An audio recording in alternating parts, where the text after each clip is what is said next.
En la primera parte del capítulo número 6 del Decreto Supremo 66 se establecen algunos requerimientos técnicos que tenemos que tener en consideración cuando estemos ejecutando o construyendo una instalación interior de gas.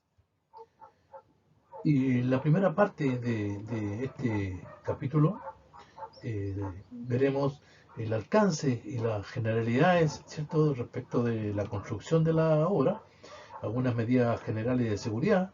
También veremos generalidades que tienen que ver con las tuberías y con las uniones de ellas y los distintos accesorios que están instalados en las líneas. Vamos a ver también la diferencia que existe en los diferentes tipos de tuberías de cobre que existen y las uniones que vamos a usar en esas tuberías. Para finalmente concluir con las protecciones a las tuberías y las terminaciones que tienen que tener ellas en su instalación. Y obviamente el dimensionamiento de la instalación. Respecto de la primera parte, que comienza en el artículo 43 del decreto 66, ahí comienza el capítulo 6, se establecen, como les decía anteriormente, los requisitos técnicos y también de seguridad mínimos que tenemos que cumplir. ¿En qué parte? Bueno, cuando estemos instalando tuberías, cuando estemos instalando dispositivos o accesorios o estemos colocando las uniones que permiten, ¿cierto?, prolongar la instalación, y también cuando tengamos que conectar los artefactos a gas a esa red de líneas, ¿ya? Y también la conexión a los equipos de gas licuado, ¿cierto?, que generalmente son los estanques o bien son los cilindros de gas licuado que se instalan en la vivienda. Algunas generalidades de una instalación de gas. Toda instalación de gas tiene que tener una T de prueba. Esta T de prueba indica la norma que tiene que ser de media pulgada de hilo interno, ¿cierto?, el cual tiene que estar tapado, obviamente, con un tapón de media pulgada de hilo externo. Esta T tenemos que instalarla después del medidor o del regulador y también después de la válvula de corte general del servicio. O sea, estamos hablando de que tenemos el regulador, tenemos la válvula de corte general y después tenemos la T de prueba. ¿Para qué sirve la T de prueba? La T de prueba sirve para hacer ensayo, para hacer controles o cualquier otra medición. Como por ejemplo, las pruebas de hermeticidad. En esa T nosotros podemos colocar un flujómetro y medir flujo, caudales. Podemos colocar un termómetro y medir la temperatura del gas. Podemos colocar un manómetro, ¿no es cierto?, y medir la presión que lleva el gas en ese punto. En fin, lo que queramos hacer. Y generalmente lo ocupan los inspectores de instalaciones de gas para hacer sus pruebas de hermeticidad. Algunas medidas generales de seguridad que tenemos que tener en consideración cuando estemos interviniendo o estemos construyendo una instalación de gas. Bueno, la primera, y por razones obvias, no fumar. Bajo ningún punto de vista, ¿cierto?, estaría permitido fumar mientras estemos trabajando en una instalación de gas. El gas que estamos usando es un gas combustible tremendamente peligroso. Por lo tanto, una pequeña chispa, ¿cierto?, va a generar puede generar un grave accidente.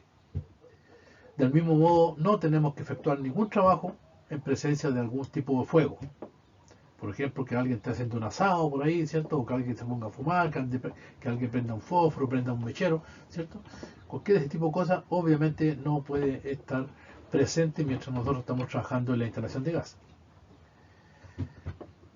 Antes de realizar cualquier trabajo en una instalación de gas, tenemos que verificar ausencia de gas.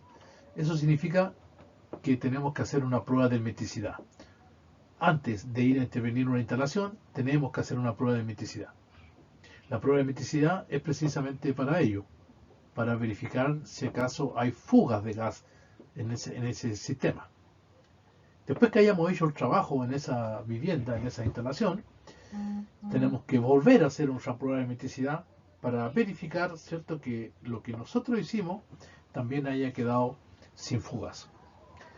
Por lo tanto, lo mínimo que tiene que hacer un instalador de gas cuando va a intervenir en una instalación es dos pruebas de hermeticidad.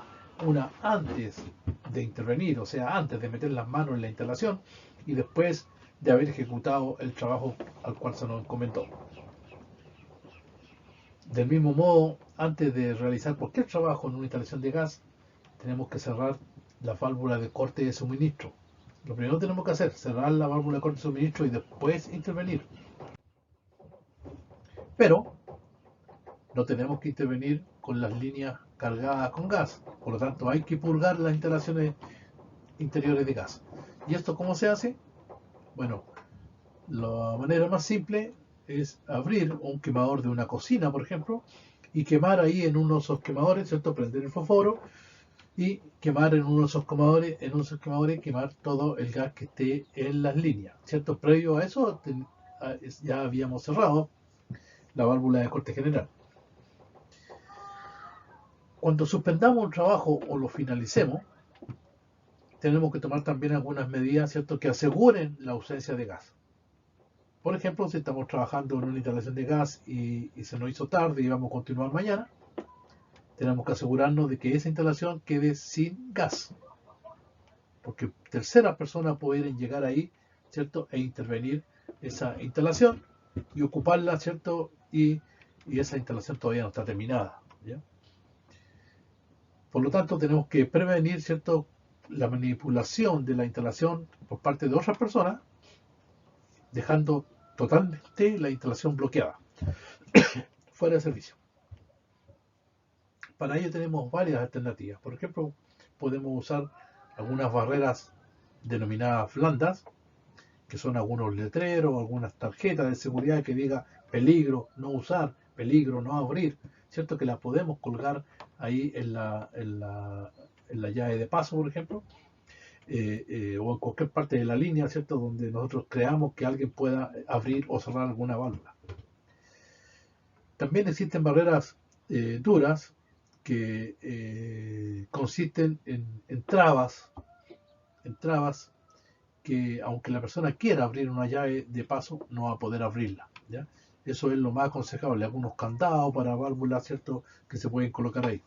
Este tipo de cosas, tanto las barreras blandas como las tarjetas de seguridad o las cintas de peligro y estos bloqueos que le podemos hacer a las válvulas para que nadie las manipule, deben formar parte de nuestra caja de herramientas. Tenemos que andarlas trayendo ahí. Estas cosas salvan vidas. Hay que hacerlo. En caso de que sospechemos o sintamos olor a gas, ¿cierto? Eso significa que obviamente hay una fuga en algún lugar. En ese sentido, o en ese caso, mejor dicho, tenemos que tomar algunas medidas de seguridad. Por ejemplo, no accionar por ningún motivo los interruptores eléctricos. Menos, ¿cierto?, generar chispa, ¿cierto?, o llama, ¿cierto?, que alguien prenda un fósforo cuando hay un evidente olor a gas. Tenemos que abrir todas las ventanas, todas las puertas, ¿cierto?, y ventilar rápidamente todo el recinto. Agitar con algún género, con alguna toalla, ¿cierto?, agitar todo el aire que esté cargado con gas dentro de un recinto, ¿cierto?, de manera de que eso se diluya lo máximo posible. Obviamente, como hay fuga de gas, hay que cerrar las llaves de paso, porque si no la fuga va a seguir estando, ¿ya? Bueno, antes después que encontremos la fuga, ¿cierto? Después que encontremos la fuga, tenemos que repararla, y una vez que esté reparada esa fuga, ¿cierto?, antes de dar nuevamente el suministro de gas, tenemos que hacer una prueba de hermeticidad para comprobar de que la instalación en realidad quedó sin fuga de gas. En la construcción de una instalación de gas, cuando estemos construyendo una instalación de gas, ¿cierto?, queda prohibido, absolutamente prohibido, la utilización de algunos productos de gas que hayan sido ocupados en otra instalación de gas. ¿Qué significa esto? Que no se deben recuperar ni las válvulas de paso, ni un trozo de cañería, ni un codo, ni una T, no se deben recuperar de otras instalaciones que quedaron fuera de servicio, por ejemplo, para economizar plata por una válvula, por un codo, por una T. No está permitido, ¿cierto?, reutilizar nada. Todo tiene que ser absolutamente nuevo. y obviamente con el sello correspondiente de la superintendencia. También está prohibido la utilización de tuberías de fierro fundido o tuberías de plomo. Ese tipo de cañería no está autorizado para ser usado en instalación de gas. Dependiendo de la presión que tenga una instalación de gas, se deben utilizar algunos tipos de tuberías de cobre. Por ejemplo, para las presiones del gas que lleguen hasta 140 kilopascales, lo que equivale a 1,4 bar o a 1400 milibares, deben usarse cañería de cobre tipo L sin costura. O sea, un tubo completamente una sola pieza. Y para las presiones manométricas superiores a 140 kilopascales debe usarse cañería de cobre tipo K, sin costura. Bueno, ¿cuál es la diferencia de una cañería tipo L y cañería tipo K? Que la tipo L se ocupa para, tal como indica ahí, 140 kilopascales. Eso comprende las instalaciones que operan en baja presión y un resto en media presión. La media presión es hasta 600 kilopascales. Por lo tanto, ¿cierto? Hay una tercera parte, ¿cierto? de las instalaciones que operen con presiones manométricas sobre la baja presión que corresponde a media presión. ¿Ya? Los otros 2/3 van a corresponder a instalaciones que deben usar cañería tipo K. Aquí tenemos una lámina que nos muestra a nosotros las características o las propiedades, ¿cierto?, de una cañería de cobre tipo L, que generalmente en las tiendas las pintan de azul en la punta. Entonces cuando uno va a la tienda a comprar cañería de cobre, ¿cierto?, tiene que fijarse en las cañerías que tengan pintado de azul en sus extremos. Por eso que esta lámina está en color azul, nada más que para indicar eso.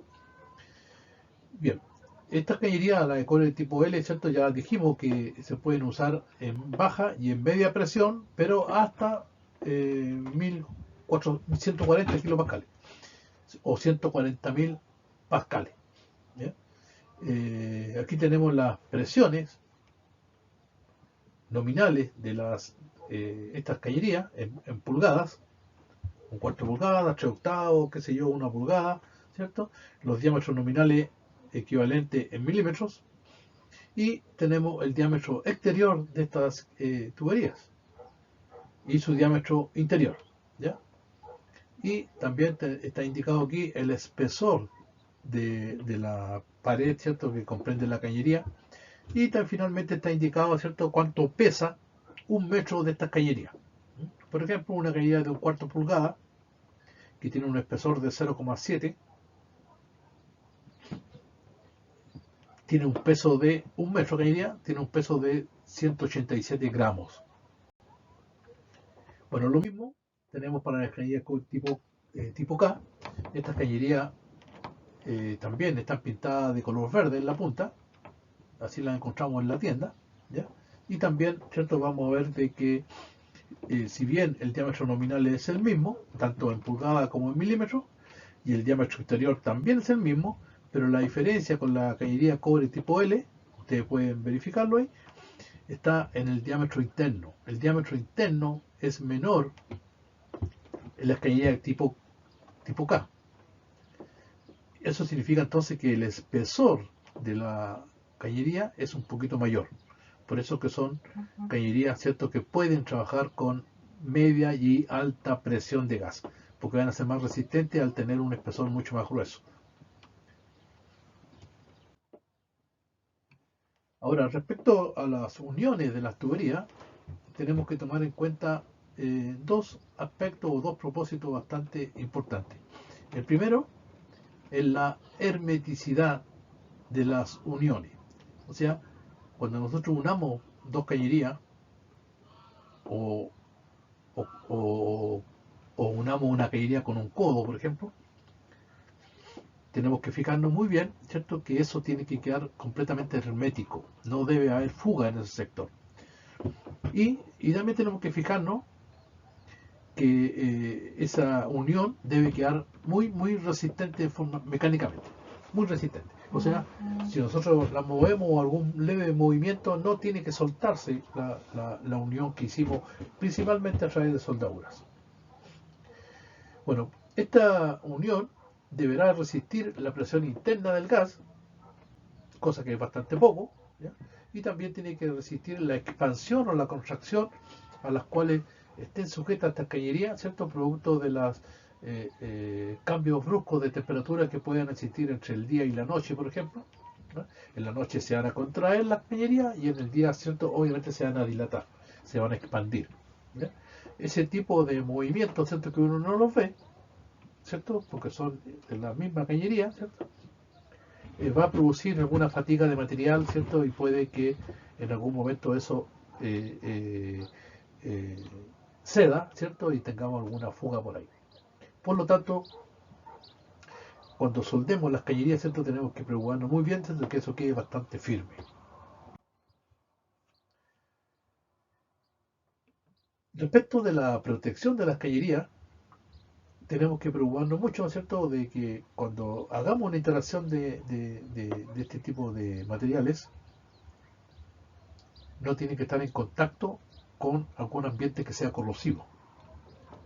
Por lo tanto, hay que recubrir las cañerías, principalmente cuando están enterradas o cuando están en contacto con un ambiente corrosivo.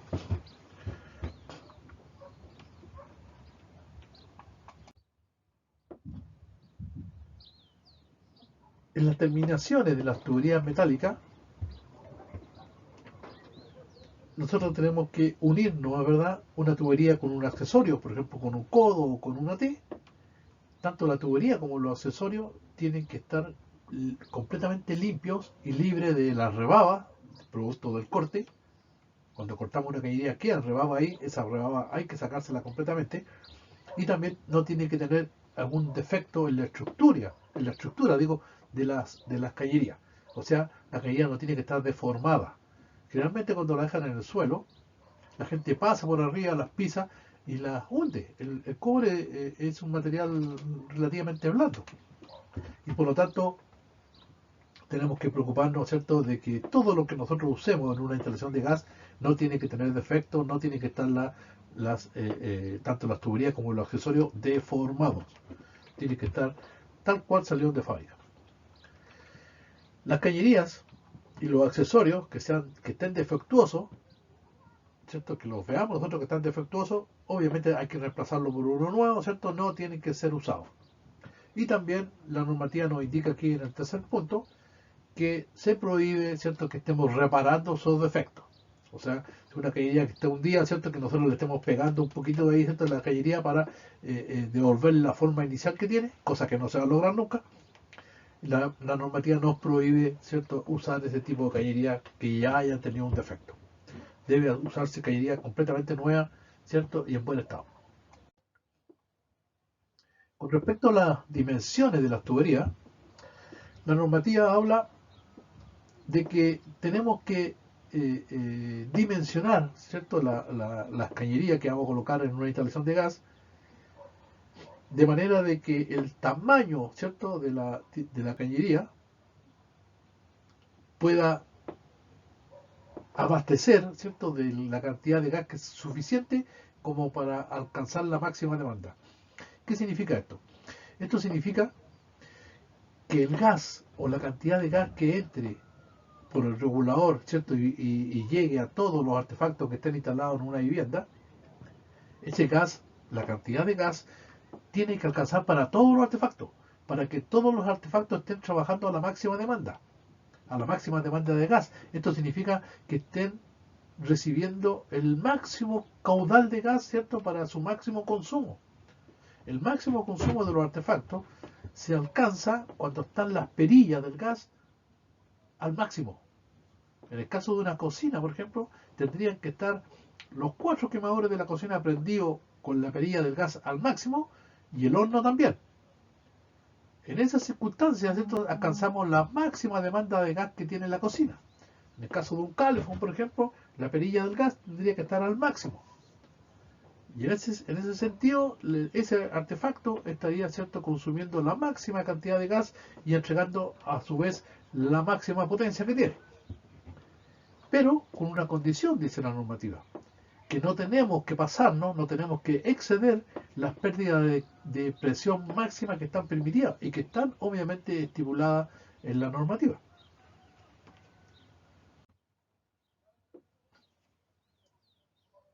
El dimensionamiento de una cañería principalmente es un dato, el diámetro, porque la longitud lo va a dar el diseño de la vivienda. Por dónde van a pasar las cañerías, de qué tamaño son los tramos, eso tenemos que tomar una wincha, ¿cierto? Y medir los distintos tramos que existen en una determinada instalación. Pero el diámetro tenemos que determinarlo. Determinado ese diámetro, ¿cierto? Para que no tengamos, ¿cierto?, un excedente sobre las pérdidas máximas permitidas. Previo a la conexión de un artefacto adicional, o sea, cuando ya tengamos la instalación hecha, ya hayamos hecho la memoria y cálculo, ya hayamos hecho el plano, todo eso, y a alguien se le ocurre instalar un artefacto adicional a esa instalación, obviamente tenemos que hacer una modificación en los planos, en la memoria de cálculo, ¿cierto? ¿Para qué? Para verificar si acaso seguimos cumpliendo con lo que está estipulado en la norma, que es no sobrepasar el máximo de pérdida de gas que está permitido. Porque van a haber nuevos requerimientos, se va a aumentar la potencia de la instalación. La máxima demanda de gas, como explicaba recién, está indicada en la norma por una fórmula. La fórmula que ustedes ven ahí, Q sub V es igual a CT, que es el consumo térmico del artefacto, dividido por el poder calorífico superior del gas.